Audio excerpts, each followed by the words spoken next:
Hello बच्चों, चलिए प्रश्न को पढ़ते हैं। भौतिक तथा रासायनिक अधिशोषणों के मुख्य अंतरों को उल्लेखित कीजिए। चलिए बच्चों, देखते हैं मुख्य अवधारणा। मुख्य अवधारणा देखिए बच्चों, क्या करते हैं, पहले हम समझते हैं कि अधिशोषण क्या होता है। देखिए, हमारे पास क्या है, हमारे पास ये एक ठोस सतह है। क्या ये ठोस सतह, इसको हम क्या बोलेंगे, इसको हम बोलेंगे अधिशोषक। अधिशोषक।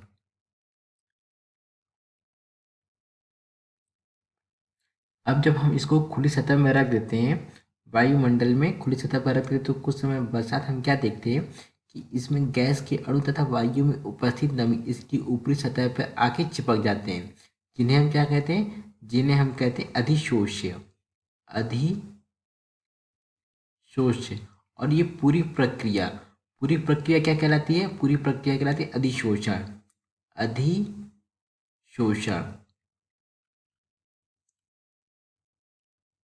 अब हम समझते हैं कि भौतिक तथा रासायनिक अधिशोषण में मुख्य अंतर। तो यहाँ पे बच्चों एक लाइन खींचते हैं और यहाँ लिखते हैं भौतिक अधिशोषण। भौतिक अधिशोषण। और यहाँ पे लिखते हैं रासायनिक अधिशोषण। रासायनिक अधिशोषण। देखिए, मैंने तो आपको क्या बताया, केवल अधिशोषण बताया है। अब समझते हैं भौतिक तथा रासायनिक अधिशोषण क्या होता है। देखिए बच्चों, यहाँ पे समझिए। देखिए, अब जो हमारा जो अधिशोष्य है, यहाँ पे दिखते हैं, पहला अंतर क्या है। देखिए, हमारा जो क्या अधिशोष्य और अधिशोषक, और क्या है, अधिशोषक। भौतिक अधिशोषण में क्या होगा, देखिए, अधिशोषक तथा अधिशोषक के मध्य, अधिशोषक के मध्य कौन सा बल लगेगा, यहाँ पे लगेगा हमारा दुर्बल वांडर वाल्स बल। कौन सा लगेगा, दुर्बल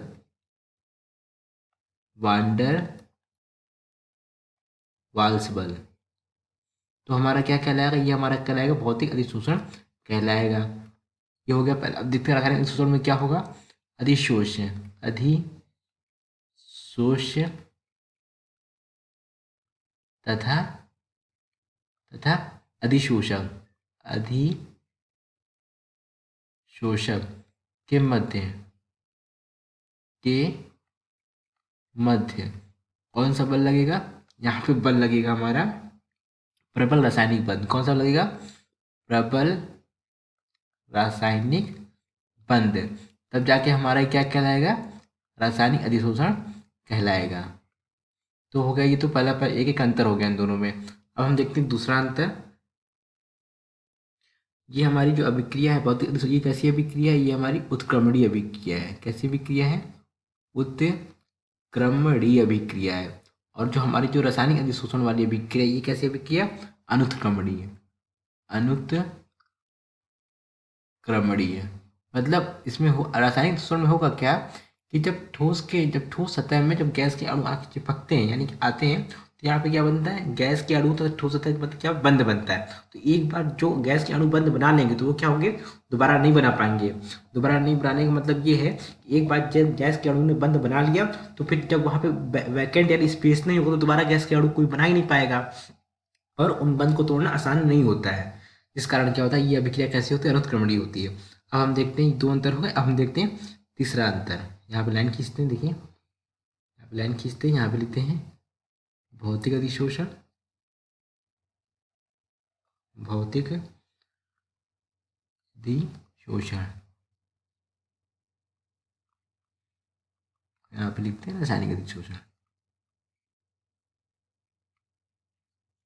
रासायनिक अधिशोषण।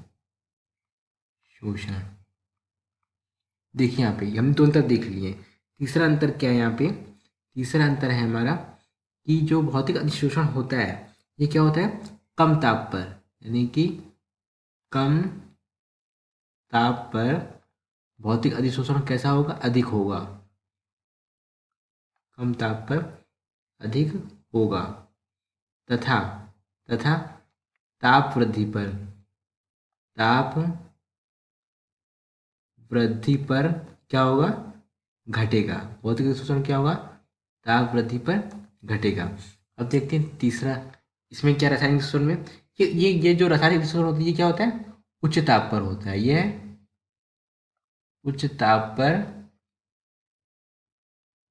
होता है। ये का तीसरा अंतर। चौथा अंतर देखते हैं।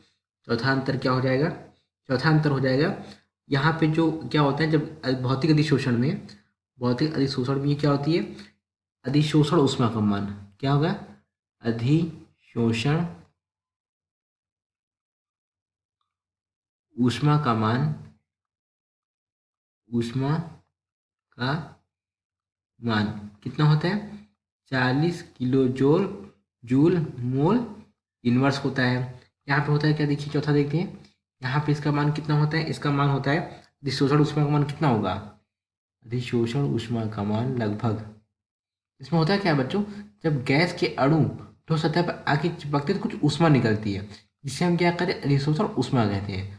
यहाँ पे दोनों में क्या होता है, इनका मान अलग अलग होता है। तो रासायनिक अधिशोषण में अधिशोषण ऊष्मा का मान कितना होता है, लगभग होता है 200 से 400, 200 से 400 किलो जूल मोल इनवर्स होता है।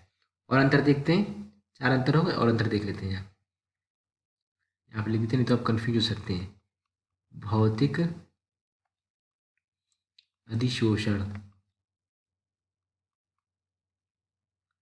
तो यहाँ पे क्या लिखते हैं, रासायनिक अधिशोषण, रासायनिक अधिशोषण। देखिए कितने 4 अंतर हो गए थे, और अंतर देख लेते हैं।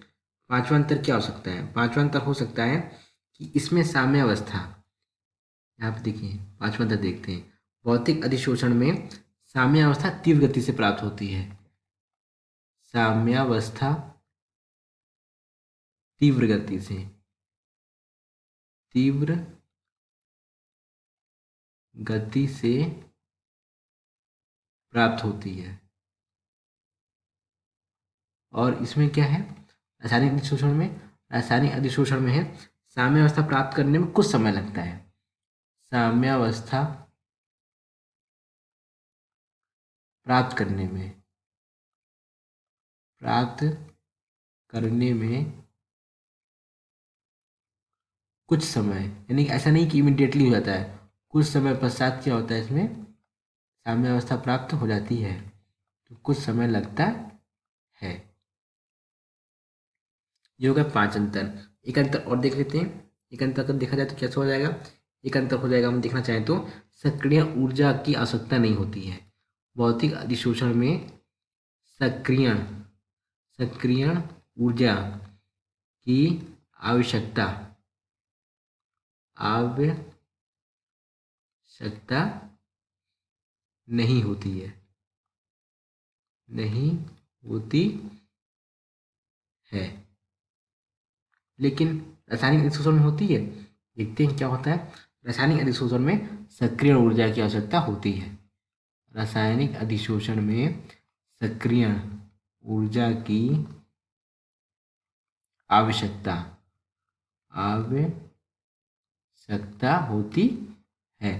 तो बच्चों ये क्या पूछ रहा था, सवाल कह रहा था, हमारा प्रश्न क्या कह रहा था कि भौतिक अधिशोषण तथा रासायनिक अधिशोषण में मुख्य अंतर लिखिए। ये बच्चों मैंने आपको यहाँ पे थोड़ा सा बेसिक समझा दिया कि अधिशोषण क्या होता है, फिर हमने ये देख लिया कि भौतिक अधिशोषण क्या कहलाता है। तो भौतिक अधिशोषण में अधिशोषक तथा अधिशोषक के बीच कौन सा बल लगता है, दुर्बल वान डर बल लगता है। और यहाँ रासायनिक अधिशोषण में कौन सा बल लगता है, प्रबल रासायनिक बंध बल लगता है। और इनके बीच में बच्चों मैंने 6 अंतर आपको यहाँ पे समझा दिया। आशा करते हैं आपको समझ आया होगा। धन्यवाद।